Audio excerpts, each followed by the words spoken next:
우리 이제 계속해서 우리 사도신경 한번 공부를 하겠습니다. 여러분 유인물 오늘 받으셨을 텐데요. 오늘은 이제 하나님, 지난 시간 저희들은 삼위일체, 특별히 크레도 믿습니다. 나는 믿습니다. 이 부분을 저희들이 함께 살펴봤습니다. 크레도 복습을 해보면 크레, 심장, 마음도 드린다. 그래서 나는 믿습니다라는 그 의미 안에는 하나님께 심장을 드린다. 목숨을 드린다. 자, 그러면 저희가 사도신경, 사도신조 이것을 고백할 때에 크게 우리 고백의 대상이 성부 하나님, 성자 하나님, 성령 하나님, 이 삼위일체 하나님에 대한 우리의 신앙 고백인데요. 먼저 오늘은 그 성부 하나님, 하나님을 향한 우리의 신앙 고백이죠. 그러니까 하나님을 향하여서 내 심장을 드립니다. 내 목숨을 드리겠습니다라는 그 고백. 그렇다면 그 하나님, 성부 하나님에 대해서 오늘 잠시 살펴보고자 하는 것이죠. 사도신경의 첫 문장이지요. 우리 한번 같이 읽어볼까요? 시작. 나는 전능하신 아버지 하나님, 천지의 창조주를 믿습니다. 자, 그럼 여기서 여러분 한번 이 문장 안에서 여러분들 생각하시기에 중요한 단어, 핵심 단어, 키워드를 한번 찾아본다면 어떤 게 있으실까요? 한번 찾아보시겠어요? 밑에다가 밑줄 친 곳에 적으셔도 되겠고요. 귀찮으시면 그 문장에 동그라미 치셔도 됩니다. 한번 적어보시죠. 여러분들이 생각하셨을 때 이 문장 안에 이거 참 중요한 단어다. 이 한 문장 안에서 우리가 이 부분을 많이 묵상해야겠다 싶은 것들 한번 적어보시죠.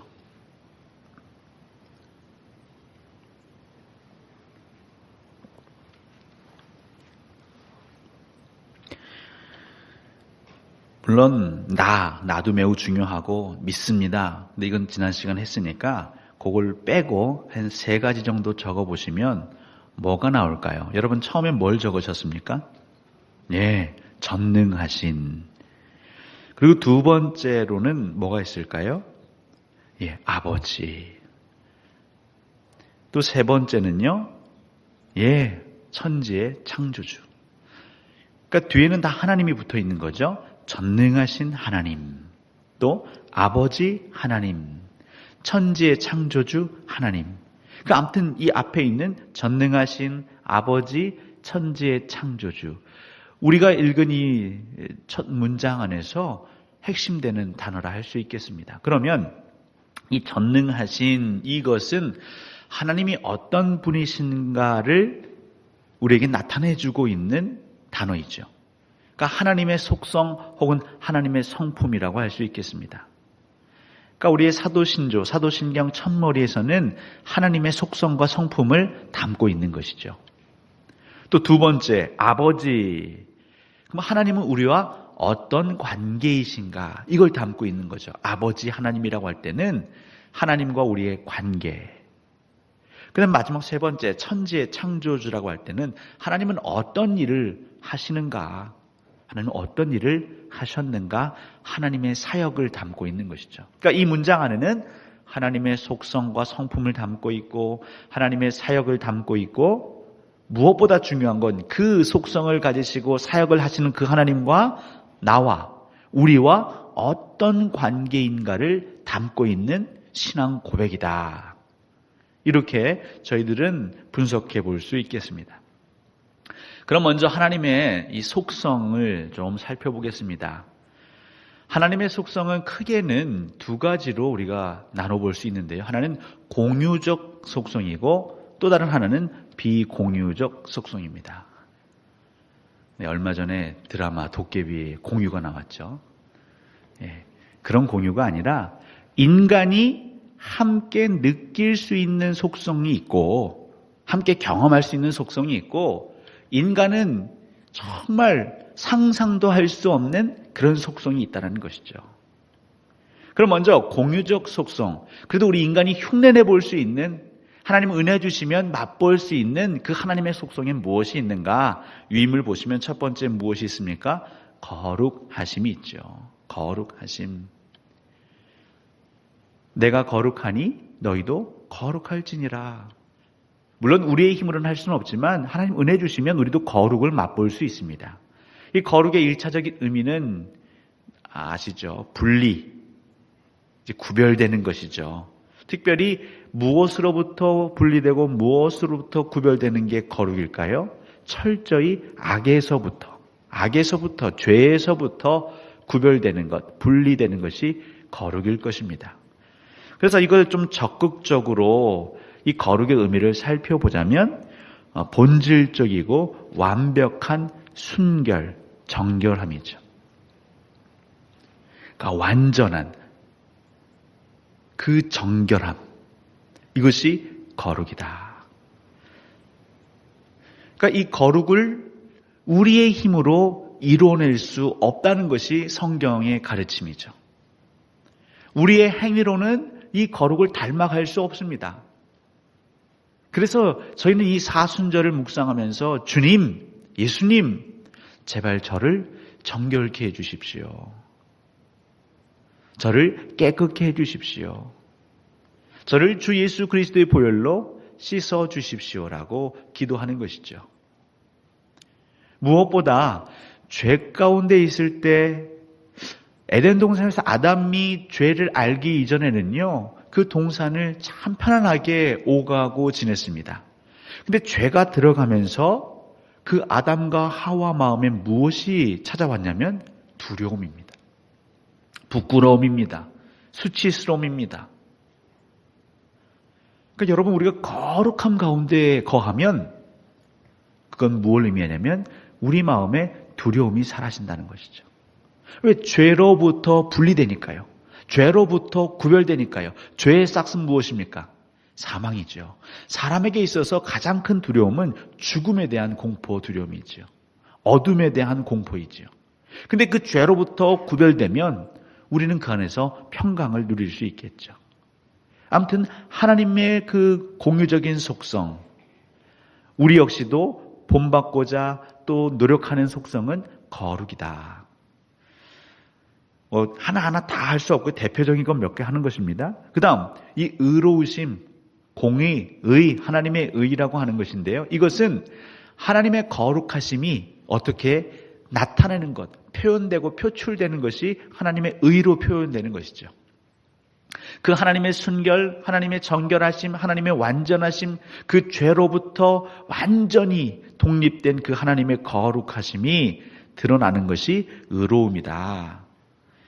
그래서 하나님의 의는 거룩함에 대한 하나님의 사랑이며 공의는 죄에 대한 하나님의 혐오이다.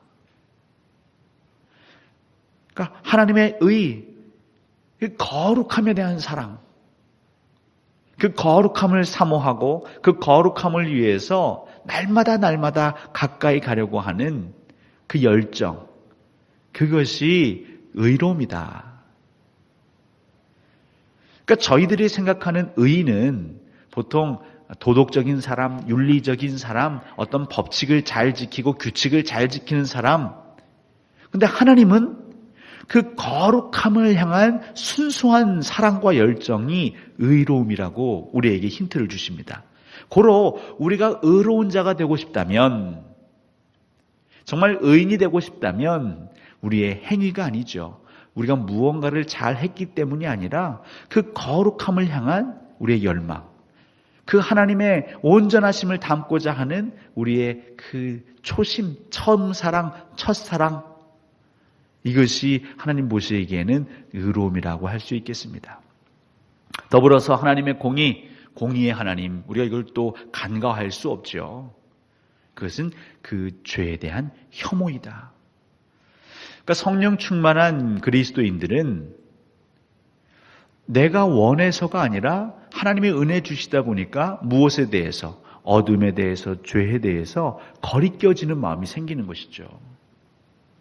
그러니까 이전에는 죄인지 몰랐는데 누가 예전에는 자꾸 옆에서 그렇게 하면 죄입니다, 그건 하나님 기뻐하지 않습니다도 귀에 들어오지 않았는데 어느 순간부터 이것을 내가 해도 괜찮을까? 뭔가 마음속에 갈등이 생기기 시작합니다. 더 나아가서는 그것이 정말 보기도 싫을 정도의 혐오감이 생기는 것이죠. 그럼 사랑, 선하심, 이거는 너무 잘 아실 겁니다. 하나님의 사랑, 하나님의 선하심, 특별히 하나님의 선하심은 모든 피조물, 이 땅의 모든 피조물, 결국 이 피조물은 하나님이 지으신 창조의 결과물이죠. 이 모든 피조물을 관대하고 친절하게 대하시는 성품이다. 그래서 그 사랑이시고 선하신 하나님을 닮고자 하는 우리는 역시 이걸 흉내내면 좋습니다. 그러니까 모든 피조물, 사람을 포함한 모든 피조물을 관대하게 돌보려고 하는 마음. 그래서 최근 신학에서는 생태 신학이다 이런 얘기가 많이 나오는데, 결국 복음을 증거함에 있어 우리 사람들뿐만 아니라 하나님이 지으신 이 지구, 우리에게 허락하신 이 세계도 우리가 가꾸어야 한다. 그래서 능동적인 그리스도인들, 정말 하나님 복음에 입각한 그리스도인들은 환경 문제도 우리가 철저히 챙겨야 한다라고 주장하는데, 그거는 굉장히 일리가 있는 것이죠. 그래서 우리는 단순히 영혼의 문제만이 아니라 눈에 보이는 물질 세계까지도 어떻게 하면 우리가 선대할 것인가. 그러니까 우리 죄로 인하여서 이 땅의 모든 만물이 신음하지 않습니까? 지구가 신음하고 있습니다. 멸종 위기에 처한 생물들이 있습니다. 근데 정말 우리 안에 하나님의 그 거룩함과 하나님의 의가 자리하기 시작할 때에 나뿐만 아니라 우리 교회뿐만 아니라 우리 인간뿐만 아니라 그 자연의 생태계의 신음소리까지도 내 마음에 아픔으로 다가오는 것이죠. 그래서 하나님의 은혜, 하나님의 자비는 차별이 없는 은혜다. 물론 우리가 하나님의 정의, 공의를 얘기할 때 무조건 차별이 없는 여기에 자꾸 우리 마음이 쏠리면요, 엉뚱한 방향으로 흘러갈 수 있습니다. 하지만 차별이 없다라는 것도 우리가 늘 마음에 염두에 둘 필요는 있는 것이죠. 그러니까 우리의 가족 안에서도 또 교회 안에서 성도 안에서도 우리는 될 수 있으면 차별이 있는지 없는지를 살펴야 합니다. 과거에 한국교회가 실수했던 것 중에 하나는 뭐냐면 성도들을 대할 때에 능력이 있는지 없는지에 대해서 차별을 했었어요. 본인들은 부인하지만 그래도 직업이 번듯하고 나름 헌금 생활을 잘하는 사람과 그렇지 못한 사람들, 행색이 좀 초라한 사람들에 대해서 대하는 태도가 달랐다고요. 근데 숨긴다고 했지만 그게 숨겨지겠습니까? 그렇지 않죠. 그러니까 하나님의 사랑은 모든 것을 한결같이 대하는 것입니다. 물론 사람이기 때문에 어떻게 다 똑같이 할 수 있겠습니까마는 우리 안에 차별의 모습이 있는지 없는지도 점검할 필요는 있는 것이지요. 특별히 하나님의 사랑은 우리가 늘 감사한 것은 끝까지 인내하시지 않습니까? 끝까지 참으시는 것이죠. 그러니까 이것도 우리가 내 힘으로는 안 되지만 본받을 수 있죠. 여러분, 이 앞에 있는 저를 좀 오래 참아주십시오. 그것이 여러분이 하나님의 사랑을 닮아가는 지름길입니다. 성도가 성도의 그 모습들을 또 오래 참아주시는 겁니다. 마치 내가 내 자녀들 막 속 터지고 답답했지만 그래도 내 새끼이기 때문에, 내 자녀이기 때문에 참고 기다리고 기다렸던 것처럼 서로 참아주는 가운데에 우리는 하나님의 속성, 그 사랑과 선하심을 함께 맛볼 수 있다는 것이죠. 그리고 네 번째, 신실하심. 우리 하나님이 신실하시다, 변하지 아니하신다. 사실 이것이 우리에게 가장 큰 위로가 됩니다. 내가 예수 그리스도를 처음 믿었을 때에 나에게 찾아오시고 내게 약속하셨던 그 하나님. 근데 그 하나님이 지금 이 순간에도 여전히 나에 대해서, 우리에 대해서 같은 마음을 가지고 계신다는 것이죠. 저는 개인적으로 이렇게 마음이 변덕이 좀 심한 것 같더라고요. 예. 제 아내가 저에게 잘할 때는 막 뭐든지 해주고 싶다가도요, 조금만 뭐 하면 그 전의 마음이 싹 사라지는 거예요. 물론 제가 티를 안 내려고는 하지만. 예.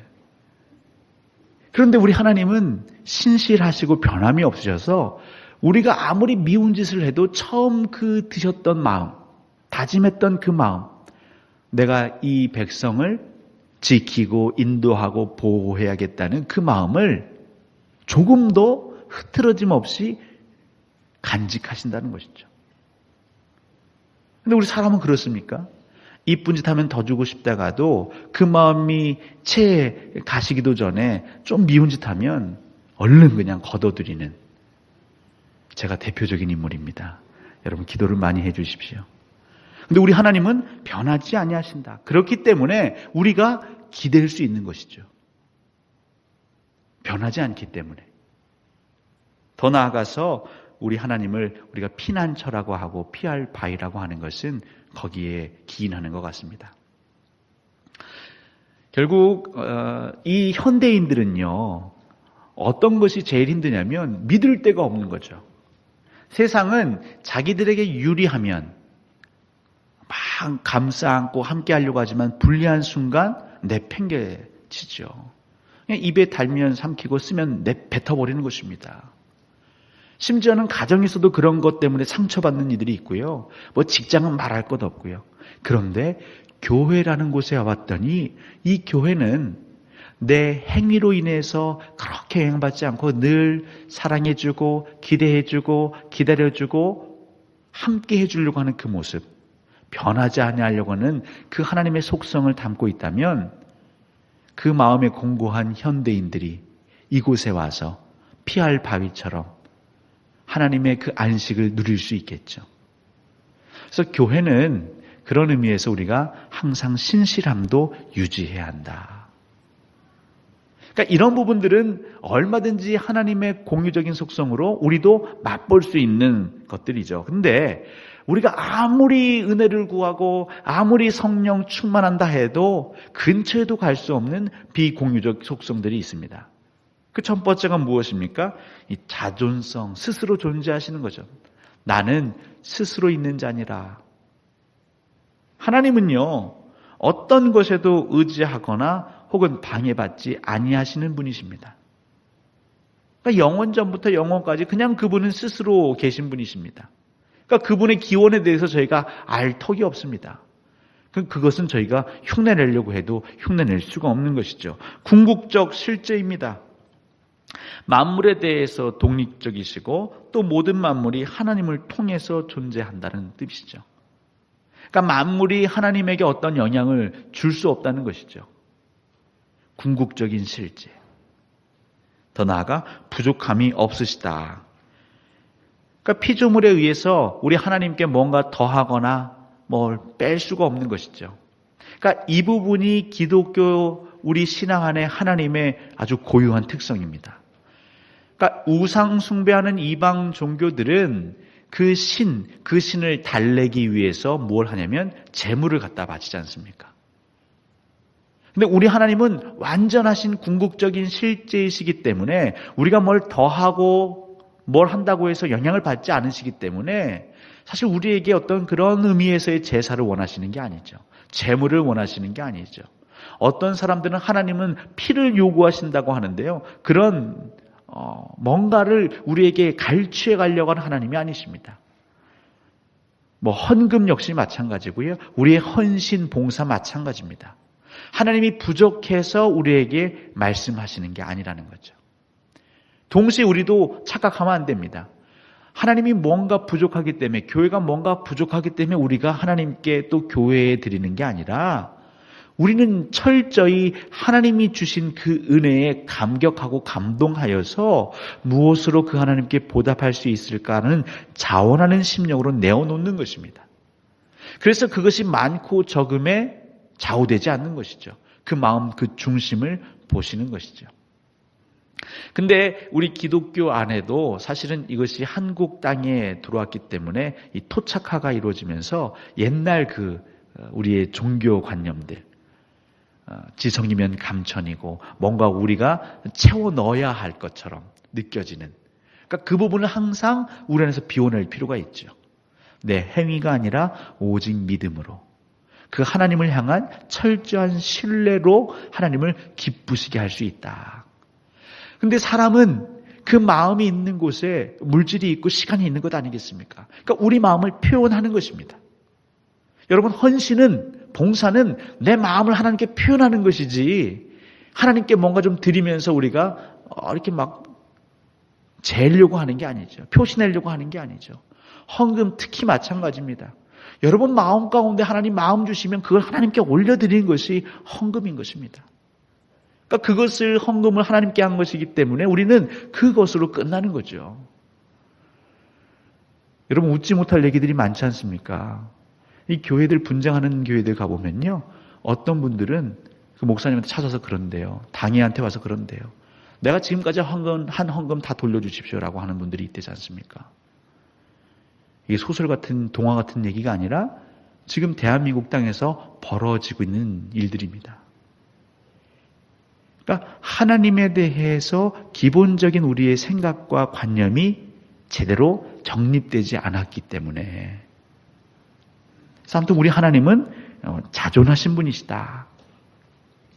또 우리 하나님에게는 어떤 속성이 있으십니까? 무한성이죠. 완전성, 제한이 없습니다. 제한. 이것 역시 제가 어떻게 설명해 드릴 수 없죠. 제한이 없습니다. 영원성, 시간 개념에 있어서도 제한이 없으십니다. 영원 전부터 영원까지 감히 우리가 어떻게 계산할 수도 헤아릴 수도 없는 것이죠. 광대성, 편재성, 이 공간의 개념에 있어서도 마찬가지입니다. 그러니까 우리는 한시, 한날, 한 곳에 있을 수밖에 없지만 우리 하나님은 여기에 있어서도 제한받지 아니하신다. 그러니까 우리말로 차원이 다르신 거죠. 차원이. 그 차원이 다른 하나님을 우리가 이해하려고 하는 것, 물론 그 노력은 가상하지만 완전히 이해할 수 없다. 우리는 그것을 신비라고 배웠습니다. 전능성, 이제 여기서 전능이 나오죠. 능력. 그리고 전지, 지식에 있어서도 완전하시다. 제한이 없으시다.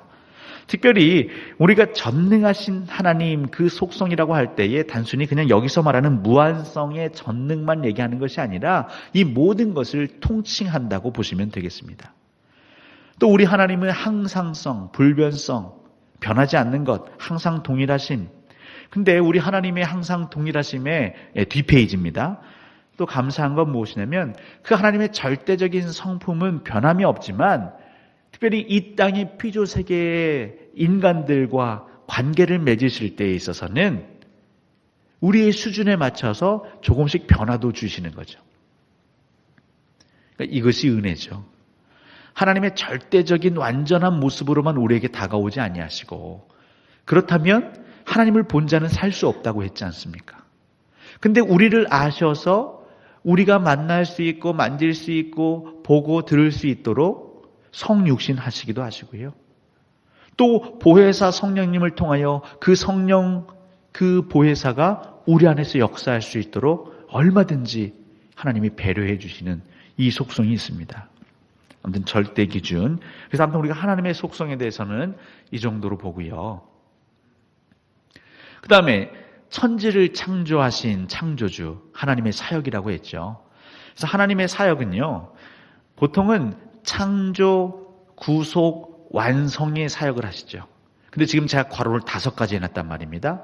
이 5가지는 좀 더 세부적으로 나눈 건데요. 그 처음은 계획입니다. 계획, 하나님의 계획, 그 다음 하나님의 창조, 섭리, 구속, 완성입니다. 근데 우린 이것을 좀 간편하게 창조, 구속, 완성. 그래서 저희들이 사형이라든가 이 복음을 길거리에서 사람들에게 전할 때 시간이 많지 않기 때문에 창조, 타락, 구속 요 틀거리로 설명을 하거든요. 하나님이 이 우주 만물을 지으시고 인간을 지으시고 그런데 우리 인간이 죄를 범해서 타락하고 하나님과의 관계가 끊어지고 근데 이 끊어진 관계를 회복시키기 위해서 구속하시기 위해서 예수 그리스도가 오셨습니다. 그래서 우리가 전도할 때 보통 창조, 타락, 구속의 얘기를 나누죠. 근데 하나님의 역사, 하나님의 사역은 더 크게 보면 창조하시고 타락한 인간을 구속하시고 마지막에 그 역사를 완성하시는 완성까지. 근데 여기에 중간중간 뭐가 있습니까?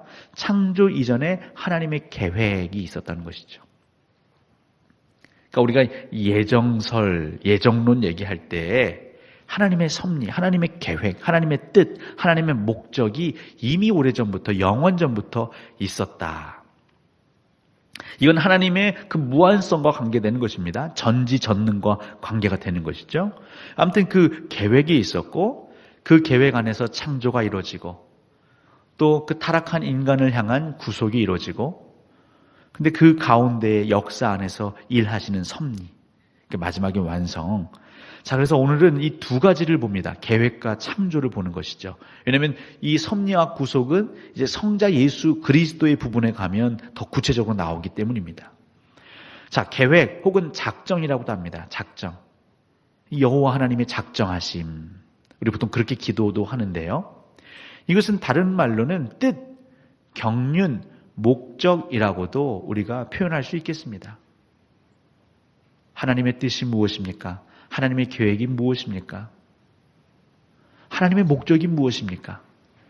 자, 이 계획은요, 영원 전부터 피조물에 대한 변치 않는 계획을 하나님이 가지고 계셨다. 근데 이것 역시도 그 변치 않는 계획이 무엇이냐? 그냥 우리 하나님이 보여주시는 계시하는 것 이상으로 우리는 볼 수밖에 없는 것이죠.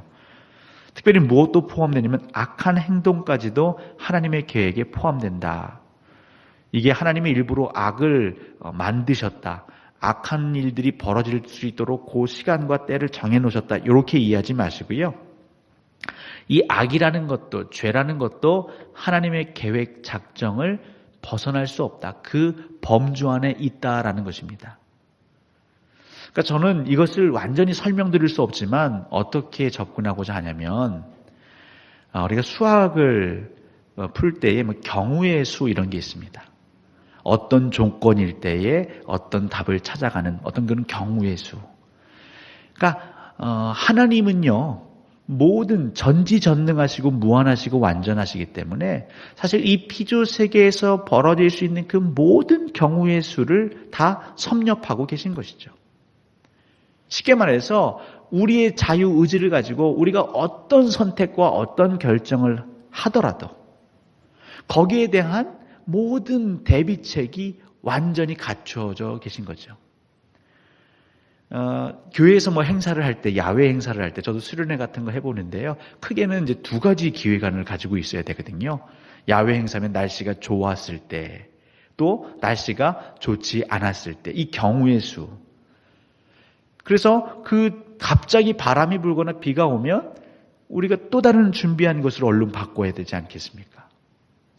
이런 것처럼 하나님은 그 하나님의 계획 가운데에는 우리 인간에게 자유의지를 주셨기 때문에 우리 인간이 모든 걸 다 할 수 있다고 하는데 그로 인해서 만에 하나 하나님을 기쁘시게 하는 죄를 범할지라도 거기에 대한 모든 해결책과 해법까지도 다 지니고 계시다라는 거죠. 왜요? 하나님은 완전하시니까요. 전지전능하시니까요. 그러니까 우리는 그 계획 가운데 있는 것이죠. 그래서 그것을 우리식으로 이런 것들을 하나하나 다 시간표대로 적어 놓으셨다라는 그런 기계론적인 것보다는 하나님의 그 무한하심 가운데 어떤 일이 발생하더라도 하나님의 무한한 그 전능함, 그 전지전능함으로 그 모든 것들을 다 풀어가실 수 있는 능력의 하나님, 그 계획, 그 작정이 되어 있다.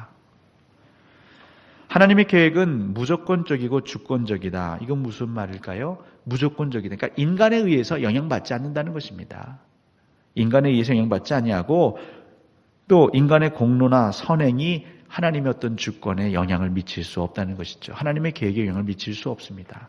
오직 하나님의 뜻이 그냥 그렇게 가도록 하는 것이죠. 그러니까 우리의 선행, 이 모든 건 그냥 거기에 대한 반응인 것이지 우리가 어떻게 함으로 그러니까 우리 행위로 자꾸 이 유혹에 빠지면 안 된다는 것이죠. 지금 오늘도 저희가 로마서 새벽에 묵상하였고 내일도 로마서인데요. 끊임없이 로마서에서는 행위가 아니다, 율법이 아니다 라고 말하고 있죠.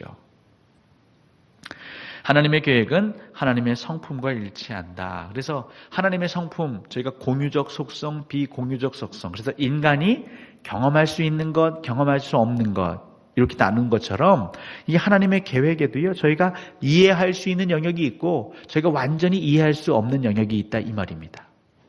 그러니까 예정론 같은 경우는 저희가 이해가 되는 듯 하지만 사실 완전히 이해할 수 없는 것이죠. 하나님의 계획 가운데에도 우리가 이해할 수 있는 영역이 있다지만 그렇기 때문에 내가 다 이해하려고 하는 그것은 교만합니다. 그래서 우리가 쉽게 누군가의 삶을 평가하거나 판단하면 안 됩니다. 하나님이 어떻게 한 거야, 하나님이 계획하신 거라고 단정짓기에는 우리가 모르는 게 너무 많다라는 것이죠. 자, 그럼 창조는 저희가 너무 잘 알고 있습니다. 창조의 주체는 철저히 성부, 성자, 성령, 삼위일체 하나님께서 주체가 되셔서 함께 이루셨지요. 그 방법은요, 말씀으로 창조하셨습니다. 그러니까 말씀으로 창조하신 이 피조세계는 그렇기 때문에 하나님 말씀으로 다스려져야겠지요. 그래서 하나님의 나라는 다른 것이 하나님의 나라가 아니라 하나님이 지으신 피조세계가 하나님 말씀에 의해서 통치되어지는 그 자리가 하나님의 나라입니다. 그러니까 하나님의 나라가 하늘에서와 같이 이 자리에서, 이 땅에서도 이루어지게 하옵소서. 그러니까 우리 그리스도인들은 물론 천국 소망, 우리가 가야 할 그 본향에 대한 소망도 있지만 사실은 이 땅에 사는 날 동안 어떠한 열정과 열망이 더 커야 하냐면 바로 이곳에 하나님의 나라가 임하게 하여 주옵소서. 특별히 어떻게 이곳이 하나님의 나라로 탈바꿈될 수 있습니까? 말씀으로 창조하셨기에 이 자연 만물은 말씀에 의해서 움직여지고 역동되어지고 원래의 모습을 회복할 수 있는 것이죠. 그래서 계속 말씀하는 것입니다. 근데 그 말씀 역시 어떤 지식적인 문자적인 말씀이 아니라 성령 하나님께서 우리 가운데 오셔서 조명해 주시고 깨닫게 하시고 우리 마음 가운데 울림을 주셔서 하나님의 마음으로 순종하게 하는 그 말씀. 우리의 관절과 골수와 우리의 심령을 찔러 쪼개는 말씀. 그 말씀이 바로 하나님 나라의 온전한 첩경이 되는 것이죠. 창조의 과정은 더 아실 겁니다. 창조 이전에는요, 혼돈과 공허가 있었죠. 창세기를 읽어보시면 그 하나님께서 말씀하시기 이전에 이 땅이 그러지 않았습니까? 혼돈, 형식과 질서가 없던 자리, 공허, 뭔가 없어요. 내용물이 없어요. 그래서 그런지 하나님이 6일 동안 창조를 하시는데요. 이 6일 동안 창조하시는 거 보면 약간의 어떤 공통된 특성을 발견할 수 있는데 그게 처음 첫째 날, 둘째 날, 셋째 날에는요. 첫째 날에는 무엇을 하셨습니까? 빛을 두셔서 밤과 낮을 구분케 하셨어요. 그 둘째 날에는요. 궁창 위의 물과 궁창 아래 물을 나누셨고 궁창을 하늘이라고 하셨지요. 셋째 날에는요, 또 이 땅에 물과 육지를 구분하셔서 물을 바다라고 하시고 또 땅을 육지라고 하셨어요. 그렇게 해서 어떻게 보면 큰 테두리를, 형식을, 질서를 만드셨죠. 그럼 넷째 날부터는요, 그 큰 하나님의 섭리의 틀거리 안에서 내용물을 채우시지 않습니까? 넷째 날에는요, 해와 달과 별, 그 광원이 되는 해와 달과 별을 하나님 만드셨고, 그 다음 다섯째 날은 무엇을 하셨습니까? 공중의 새, 또 물에서 살아가는 생물을 만드셨죠. 여섯째 날에는요, 그 땅 위에 육축들, 가축들, 짐승을 만드셨습니다. 그래서 하나님의 창조는 어떻게 보면 큰 틀과 질서를 만드시면서 동시에 내용물을 채워가시는 창조였다. 그래서 여기서 중요한 것은 우리 교회도 이 교회의 회복을 위해서 또 그리스도인들도 내 안에 참된 신앙의 회복을 위해서 우리는 두 가지를 같이 봐야 된다는 거죠. 그건 뭐냐면 질서와 내용입니다. 형식과 내용입니다. 가끔 우리 주변에서는 이 논쟁을 많이 할 때가 있어요. 특히 교회 예배라든가 이런 거 할 때, 형식이 중요합니까? 우리의 마음이 중요하죠. 본질이 중요하죠. 또 어떤 분들은 형식이 중요하지. 이렇게 자꾸 싸우시는 분들이 있는데요. 답은 무엇입니까? 둘 다 중요합니다. 둘 다 중요합니다. 형식에 빠져서도 안 되고요. 내용만을 얘기해서도 안 되고요. 그 내용이 아무리 중요해도요. 그것을 담는 그릇이 필요한 것 아니겠습니까? 우리 인간은 완전하지 않기 때문에요. 그 내용을 담을 수 있는 형식에 영향을 받습니다. 옷. 여러분 귀한 분을 만날 때 내 귀한 마음만 있으면 됐지 뭐 옷은 아무렇게나 입어도 되지. 그렇게 생각하는 분은 누가 있으시겠어요? 만나는 사람이 귀하고 그 만남이 정말 소중하고 중요할수록 우리는 그 마음뿐만 아니라 외모도 형식도 가꾸죠. 똑같습니다. 그러니까 하나님께서 창조하신 이 세계 가운데에서 특별히 교회가 교회되게 하는 데 있어서는요. 형식적인 것들, 어떤 질서에 관련된 거 중요합니다. 동시에 이 질서와 형식에만 매이고 내용을 무시하게 되면 이것도 문제가 되기 때문에 항상 함께 균형을 맞춰야 한다. 왜냐하면 하나님이 이 세상을 창조하실 때 먼저 우리에게 그렇게 본을 보여주셨습니다. 창조의 목적은 하나님의 영광을 드러내는 것입니다. 그리고 완전하고 충만한 하나님의 영광을 선포하고 계시하시기 위함입니다. 특별히 하나님은 이 땅에 피조 세계를 창조하시고 또 두 기관을 창조하셨습니다. 그게 바로 가정하고 교회입니다. 그러니까 우리의 가정과 교회, 하나님 왜 창조하셨는가? 똑같습니다. 하나님의 영광을 드러내기 위해서. 그러니까 우리 부모님들, 특히 우리의 가장들이 늘 기억해야 되는 것은 우리 가정이 하나님의 영광을 드러내는 가정이 되어야 되겠구나. 그걸 위해서 내가 더 많이 기도하고 헌신하고 가정을 살피고 아내와 자녀들을 돌봐야겠구나. 그러니까 그 목적에 맞게 우리의 행동 양식이 정해지겠죠. 교회 역시 마찬가지입니다. 어떻게 하면 하나님의 영광을 드러낼 수 있을까? 이것이 우리 광주 동산교회의 최고의 어떤 목적, 비전이 되어야 되겠죠. 거기에 따라서 그 상황에 맞게 우리가 어떤 사업도 하고 어떤 계획도 추진할 수 있는 것이죠. 분명한 건 하나님의 영광을 드러내는 데 있습니다. 자, 그래서 이제 우리 하나님의 속성 또 사역에 대해서 살폈고요. 이제 관계.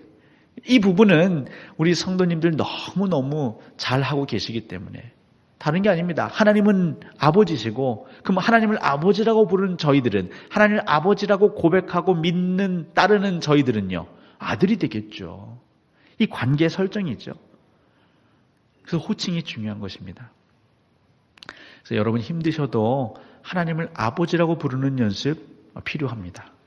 혹여 내가 이 땅에서 아버지에 대한 상처가 있는 분들이 있으세요. 그래서 하나님이라고는 고백하지만 하나님 아버지라고는 고백하지 못하시는 분들도 종종 보게 됩니다. 근데 그것도 우리의 숙제죠.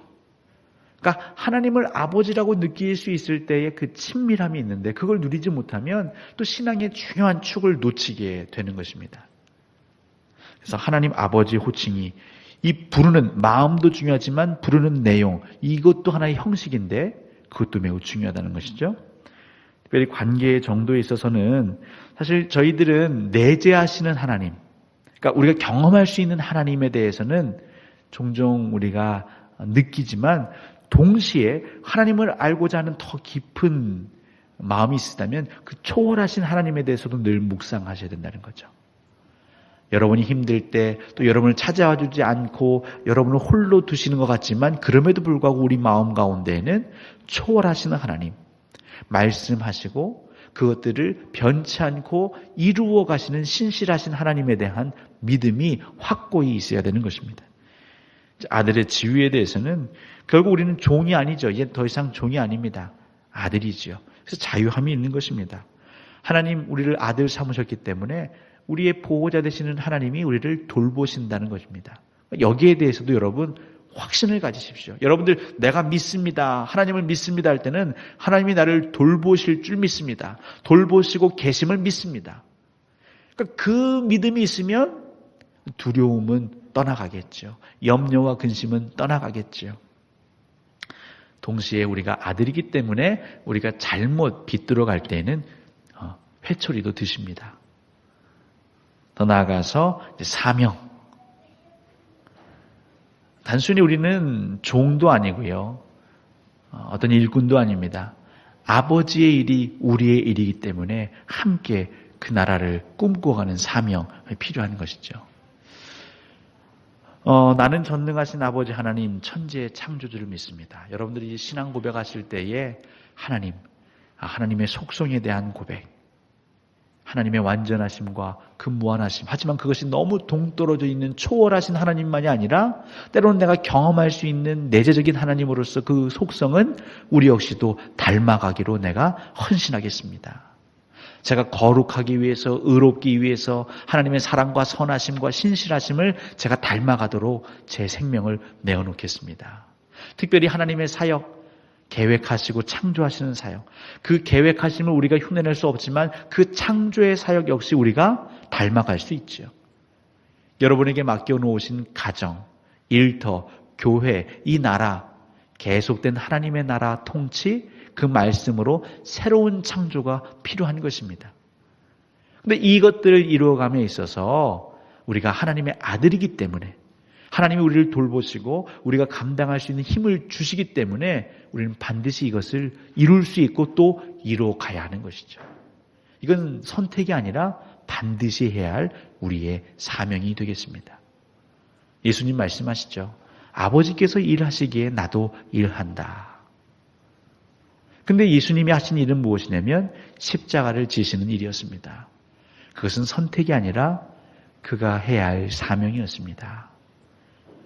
오늘 이 자리에서 그 사도신경대로 살기로 고백하고 결단하는 저와 여러분들 역시 하나님이 저를 여기에 남겨두신 건 바로 이 땅 대한민국, 또 우리 교회, 우리의 가정과 일터를 새롭게 창조하시고자 하는 하나님의 사명과 섭리가 있는 것이죠.